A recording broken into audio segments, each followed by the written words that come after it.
Congratulations, you did it. You escaped the Midwest and you made it to the city of angels. The city where dreams come true and die, but they come true for some people. Now you just have to survive and thrive in this incredibly expensive and competitive city. Now, if you've noticed, gas is $5 a gallon. Rent seems like it's $14 a square foot. If you go to a place called Erewhon, cookies are like $9 each. This is a very expensive city. And so if you have an average salary or below average salary, then it could be a real struggle. But fear not. Watch this video and by the end, you'll have the best tips, tricks, mindset, and advice to make sure that your money is going the furthest so you enjoy the city because it truly is a magical place. What's going on? My name is Brad and you are watching the Millennial's Guide to Money. Let's start off with your most expensive expense, your most expensive thing, which is housing. So when it comes to housing, you have three options. If you want to save money, you could either live in a crummy area, you can have roommates, or you can be creative. Now the first one is having a place in a bad area, and I'm just gonna wipe that off because it's not worth it. To me, it's not worth having the fear of getting shot or stabbed or robbed or anything like that that would resemble a rap song or a rap music video.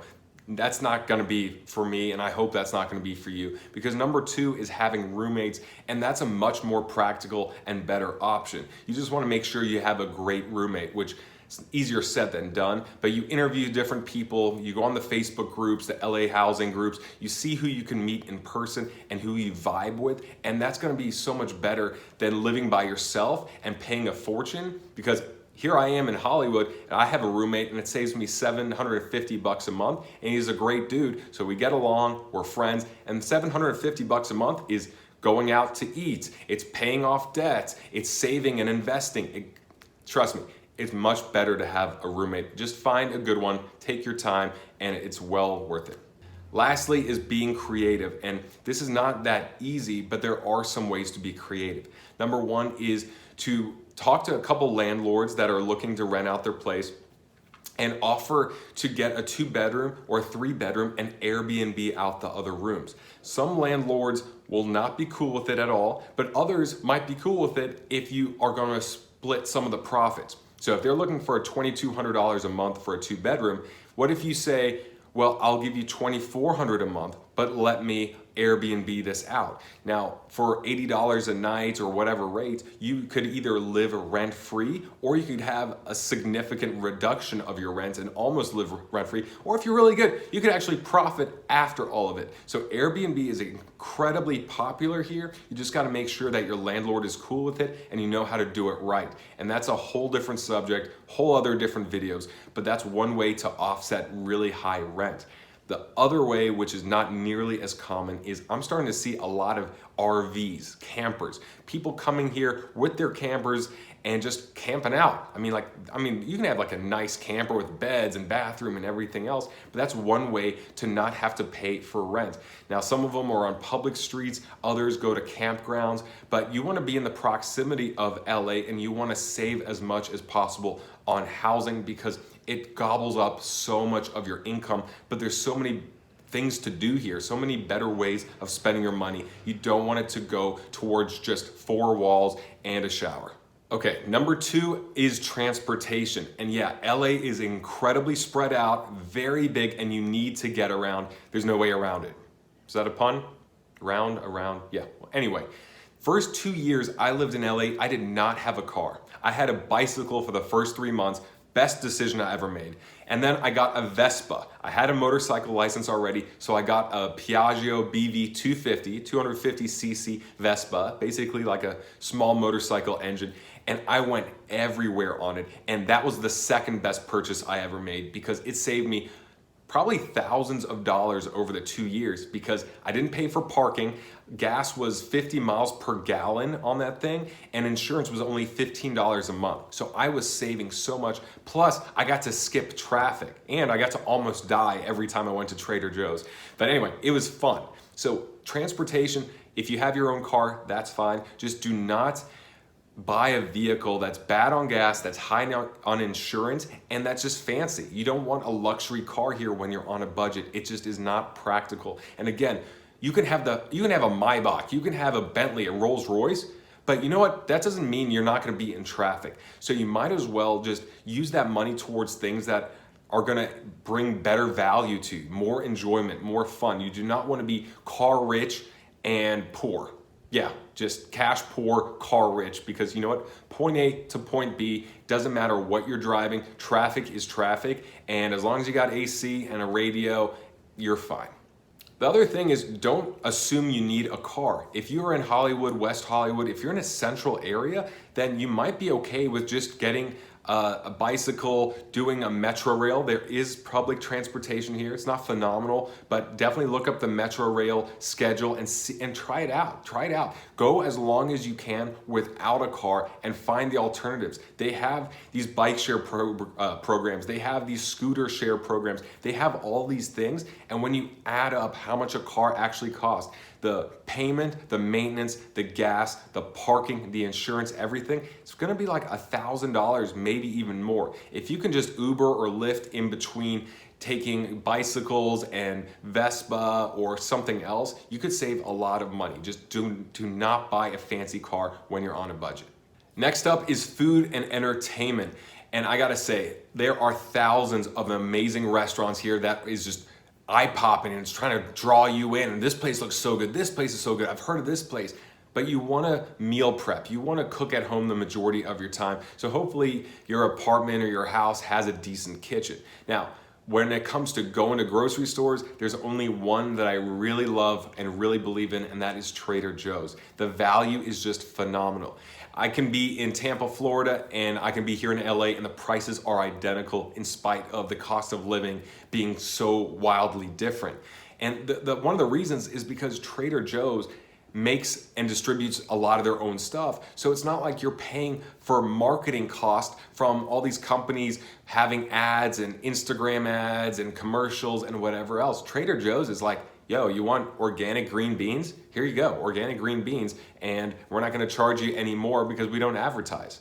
If you've never been to Erewhon, go to Erewhon just to see the difference in prices. Now, to be fair, Erewhon has top of the line, healthy, organic, blah, blah, blah, all that stuff. But to me, it's literally double the price, and that's not worth it because I eat like a freaking horse and I'd be dropping $250 a week there. And to me, that's just not worth it. Next up is entertainment. So here in LA, there are so many things to do. It's ridiculous, and you'll definitely have the fear of missing out, FOMO, a lot, because the one night you don't go out, there's 50 amazing things to do. But how do you get good deals on it? Because you don't want to be spending $150, $200 each time. Number one, I would say don't drink alcohol, because alcohol is a fortune and it's just horrible for your body. So quit alcohol just because it's not worth the money. Number two is check out websites like Groupon.com, where if you're not familiar with Groupon, it's basically sites that businesses compete for your business. They want you to try their restaurant. They want you to go to their comedy club. They want you to go and get a massage there because they're just trying to get you to come back in the future, so they'll give you a really good deal the first time. I use Groupon a lot, but especially for massages. That's the best. Like deep tissue massage for $40. Yeah, you tip $10 and you're good. Another favorite website of mine is Eventbrite because it's just any and all events of what's going on in your city. And of course, there are retreats that are thousands of dollars and galas that are $400 and all this stuff. But there's also events that are free or $10 or $20. And there's so much to do without spending money that you might as well start there. And as your income increases, then do the things that cost more money. But don't just jump into the $500 a night gala when you're struggling to pay rent or to get out of debt. Lastly, remember that you're paying a fortune to be in Southern California because the weather is unlike anywhere else. So go outside. You're paying for the sun and the wind and the air and the beauty. So go to the beach, go on hikes, do everything you can outside because that's what you're paying for anyway. There's no point of being inside when outside it's perfect. It's like you have heaven outside. Why would you want to be stuck inside? Go on hikes, go to the beach, do everything you can outdoors. That also means work out outside. You do not need an expensive Equinox membership, though I love Equinox, I must say, love Equinox. You don't need an Equinox membership to be in shape because of all the things you can do outdoors and the free classes you can find on Eventbrite. You can stay fit, you can stay lean, and you can get tan at the same time. You do not need a tanning salon pass, and you do not need a gym membership to be in shape in LA. So that's like $300 a month you could save right there. Lastly is shopping, and I'll be the first one to tell you I hate shopping. I think it's the biggest waste of time, and which is why I usually just go to Amazon for anything and everything that I can, and then when I'm forced to go shopping, I'll go to TJ Maxx, Ross, Marshalls, because those places have great value. Maybe Target, Walmart, Walmart sucks. Like, I mean, it's dirt cheap, but it's just a horrible experience. But Target, I'll go to some places like that. But really, you don't want to be shopping here because there's so much to do. I recommend starting at the thrift store. The thrift stores here are phenomenal. They have stuff new every day because so many people are moving and leaving and coming in that you get to find some really cool stuff. Plus, it's all these actors and makeup artists and clowns. I don't know why I thought of clowns, but clowns and different performers. So you get some weird, crazy, eclectic things for $2, $4. Go to the thrift store. There's like a handful of stuff I got back there from the thrift store, and it's $1, $2. You do not want to spend more than you have to. Do not go to Rodeo Drive and drop $1,000. It's not worth it. Lastly, if you want to buy clothes, there are some amazing consignment shops in LA. A few of them are called Buffalo Exchange and Crossroads. There's also a more upscale one called Wasteland. You do not ever need to buy new clothes again.